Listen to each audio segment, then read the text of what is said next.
Hey everybody, welcome back to Ride It Wrench It. So we're going to do some different stuff now after 2 years that I've pretty much been absent. Really when it comes down to maintenance, if you're doing brakes, for instance, a brake job's the same just about on every bike. That's just all there is to it. It either has ABS or it doesn't. So at some point when you get like over 80 videos or so that I have up on maintenance, it's going to be pretty hard to keep doing maintenance videos even if you change the year of the motorcycle, because the processes are not going to change. If you got your service manual, the torque specs can change and the size of bolts and nuts can change, but the processes for the most part are going to be exactly the same. So what I wanted to do was talk to you a little bit about kind of what's coming up with Ride It Wrench It. As you know, I haven't even ridden for 10, 11 months. We actually sold the motorcycles.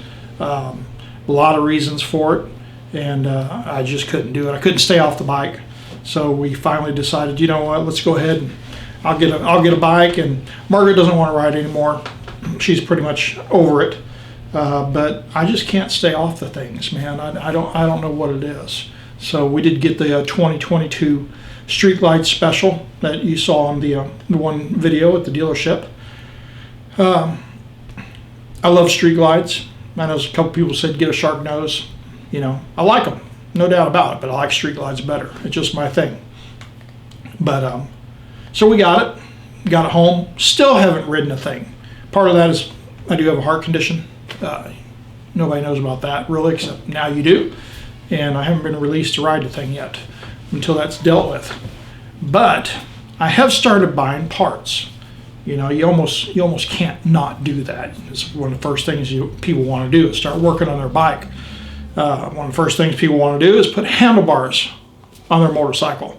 And I get it. It's a comfort thing. You know, you want that comfort level when you're riding. And some people do it because they want to look a certain look, you know, as they're going down the road.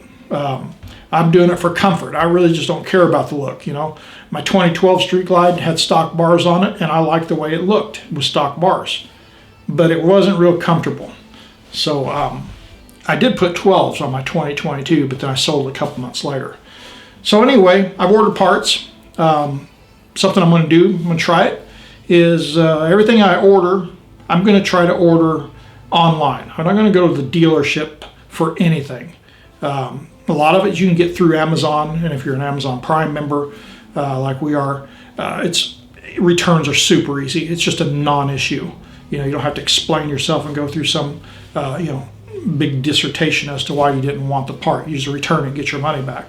So if there's something that I get that's, you know, kind of a crappy product, like a seat back that I got one time, it was just horrible. And I did go get a dealership part. A rider's backrest. Got a video on that too. You know, I can return it. So anyway, start ordering parts. Some of them are actually getting hard to get. I mean, you know, it used to not be that way. It's taken me 2 weeks just to acquire parts, almost 3 weeks actually. I've got parts coming in today still. So anyways, we're putting 12-inch bars on the 2022 Street Glide Special. I had 10s on the 2015. I'm not going to say I didn't like them, because I really did like the 10s. But I went to one of the other dealerships around here and sat on some bikes with some 12s, some 20, you know, some Street Glides, and I think I wanted to go with the 12s just to try them. I mean, why not? I can always put 10s on if I don't decide I don't like them. So I did get the bars in, as if you keep up with my Facebook page. And I took a picture down the throttle side of it where you can see the welding slag and sharp metal that was down inside of it that can cut your wires as you're pulling them through. Here's the bars. I went with Paul Yaffe again. You know, here you go. There you go. Let me get it for you. Yeah, because I like Paul Yaffe. You know, I like that meat hook up there. They're well built. I mean, yeah, it's got some slag in it, I get it. It's part of it. They got to weld those pieces together. But, you know, as I was browsing around, there was like something called Dracula bars or something like that. I don't remember exactly. I'm probably, you know, butchering that name. But, you know, they said they were made out of copper. And I was like, copper? You know, copper you can hit it with a hammer and dent it. So I don't know. Maybe it was just a misprint on the page, but they were $200. And, when you're comparing $200 handlebar to, Paul Yaffe that I've had, good results with no issues, 200, for $400 for Paul Yaffe's, that's quite a price. It's double the price. Amazon has Dominator handlebars. They look good, and they're about $250 or so for a set of bar on average. Okay, I mean, they're going to go up and down depending on the size and depending on when you get them too.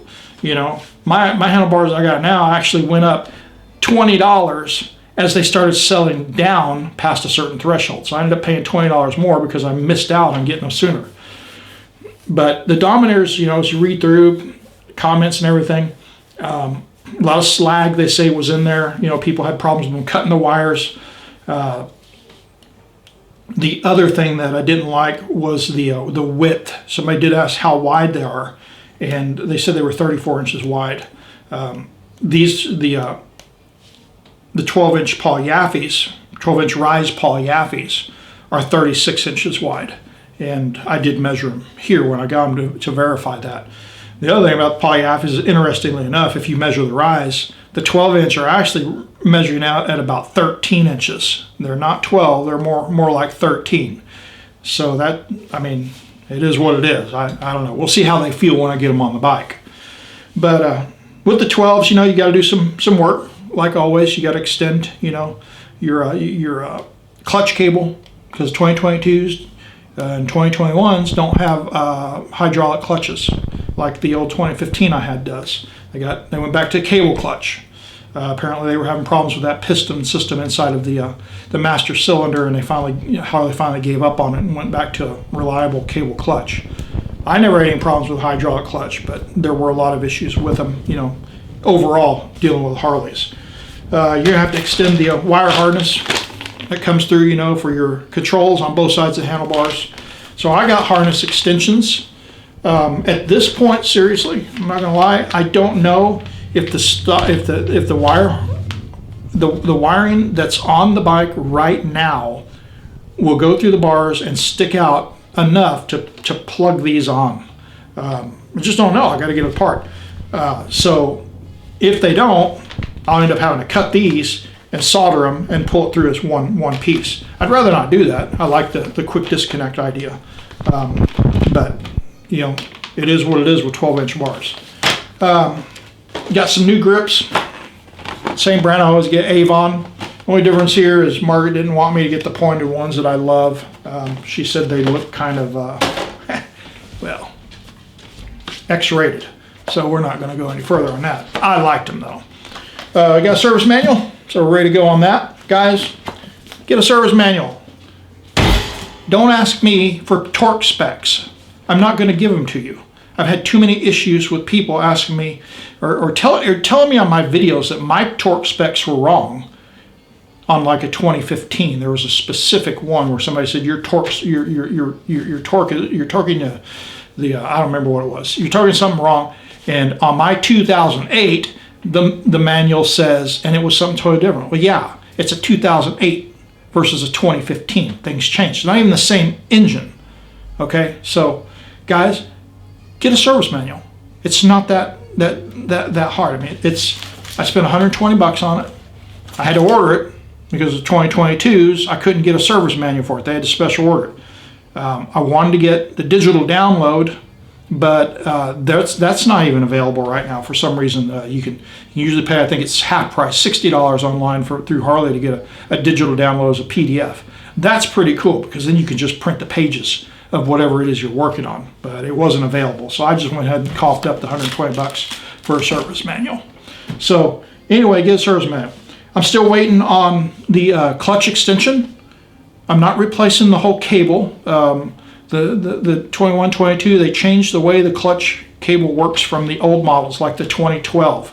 If you ever watched my video on installing 12-inch Paul Yaffe's on 2012, you had to remove the cable clutch, pull the transmission cover off, and you had to replace the entire clutch into the transmission. You had to drain transmission, refill the transmission. Well, they've changed it now to where there's a disconnect up at the front of the frame.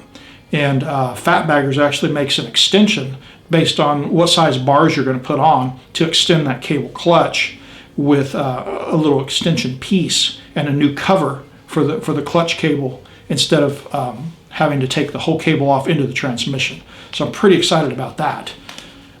Some people say, and I do watch a lot of videos, guys. I watch videos of other people online all the time.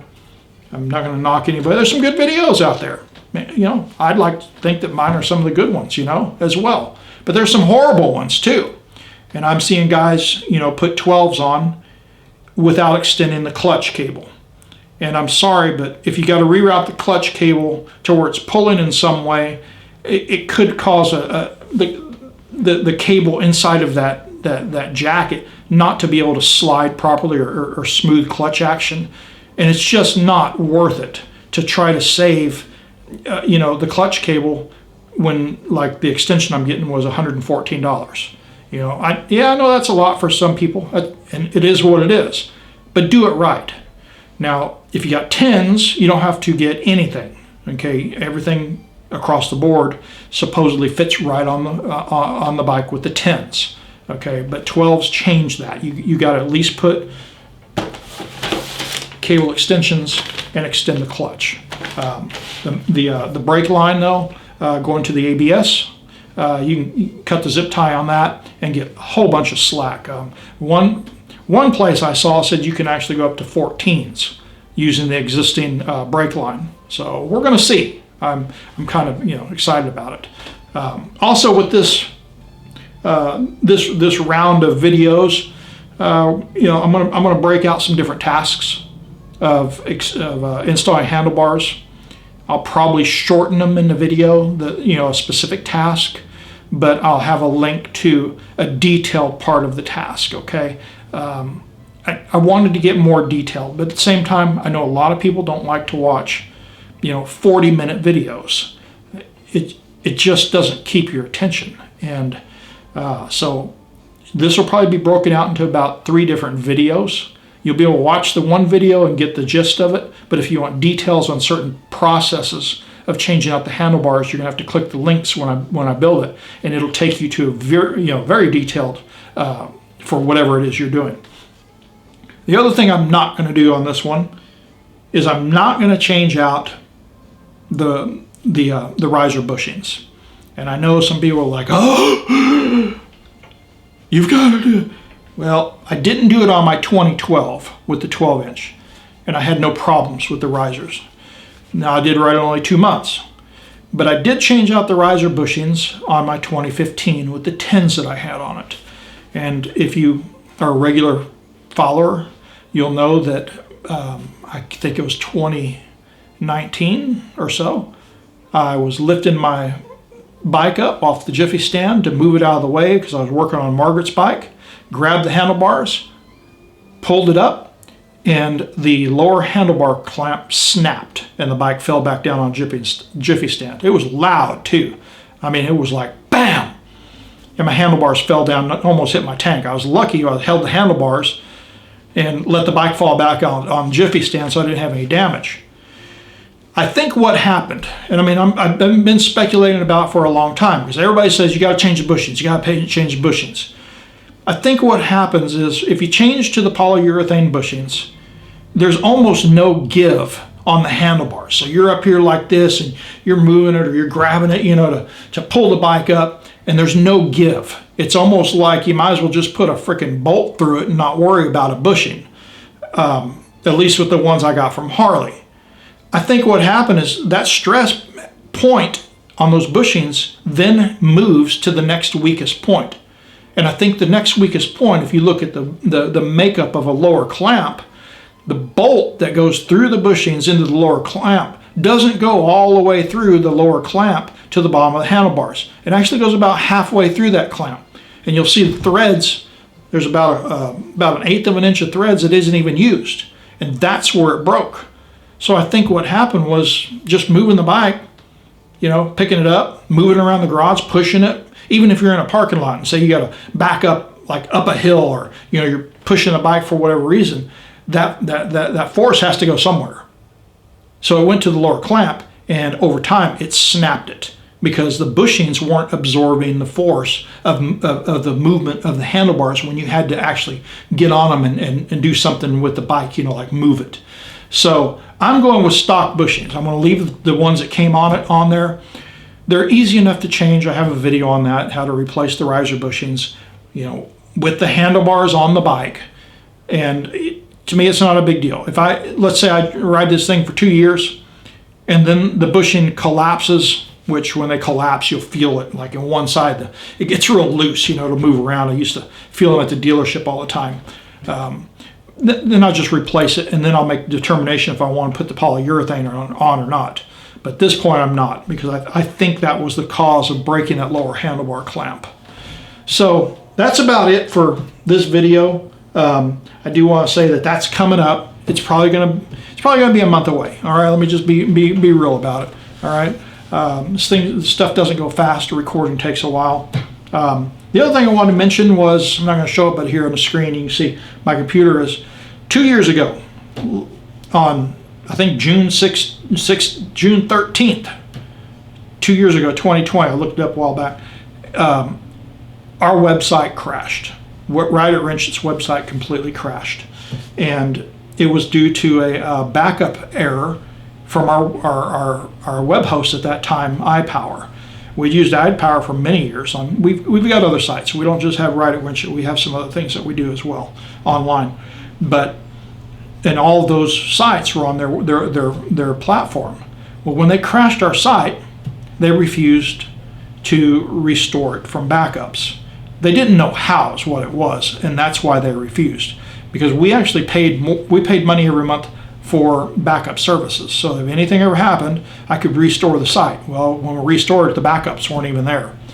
So I kind of got depressed. I mean, there was a lot going on 2 years ago in my life, and even y'all know about my dad from the videos on the Patriot Guard Riders. Did the escort, the funeral escort, and everything. That was one of the things also, that happened that really depressed me with everything I was trying to do online with Ride It Wrench It. So my website was crashed. We have some backups, obviously, here, at the house of pictures and things like that. But articles and stuff, I write those online, and that's what we pay for backup services for, So I don't have to store all this on my computer. It's stored, in a data center somewhere on, millions of terabytes of space. So the problem we had was I lost all my articles, and somebody made a comment, said, "You told us about archive services online." And I appreciate whoever it was that did that watches the channel. So we found a way to find articles that were cached across the internet, and we could copy the articles that we had written and then re-upload them. But the problem was the formatting completely took a dump, and the articles looked like crap when we restored them. There was things like, paragraphs ran together. Some pictures were there, some weren't. Some of the pictures were, skewed and didn't look right on the page. And we had moved to a new host that we're still using. We really like it, Bluehost. If you're ever doing websites, Bluehost, they migrated our sites over to their platform. Their tech support got on the phone with us and he spent probably a good 3 hours working with the migration of the site. But even though we migrated the site over, the problem that we had was they weren't formatted right, because we pulled them from archives, from cached sources across the internet. So I kind of let the site go. I'd write an article every once in a while, throw it up, and it looked horrible. So I started doing, still put videos up, but there's never a write-up to go with the videos, or pictures or anything. And so anyway, I've been working very diligently for about a good 6 weeks on the website. It's almost done. I'm real happy with it. It's up to standards now. The articles are what's hard, because I literally have to copy all the text and put it into a text file, TXT file, format it there how I want the paragraph breakups, re-import it into the article, find the pictures for it, and republish it. So it's been a lot of work, and I'm not done, but I'm going to roll out this new site pretty soon in a completed form. So I really encourage you guys. I know a lot of people don't like to read anymore. They just want to pull up a video and bam, get their information off a video and be done with it. And that's cool. That's fine. Thing is about the articles is that I've got some articles on there that that deal with topics and issues and interests and my personal opinions. If you want to know a little bit of what's going through my head, that are on the website that you're gonna find here probably in about 2 weeks. I'll roll out the new site that improved, and then you can read those articles, and some of them are controversial, and that's fine. I don't, that's what it's about. You get to, might make you think a little bit about some things. So that's where we're at right at Wrench It. That's where we're going here for our next video. It'll be the handlebar stuff. That's about it. I know it was a lot of talking, but I thought that it'd be good for everybody to know what's coming up, and kind of where I stand on some of the maintenance stuff. It is gonna it's gonna change a little bit, in a little bit different format. As always, ride strong, wrench proud, and we'll see you soon again with another video.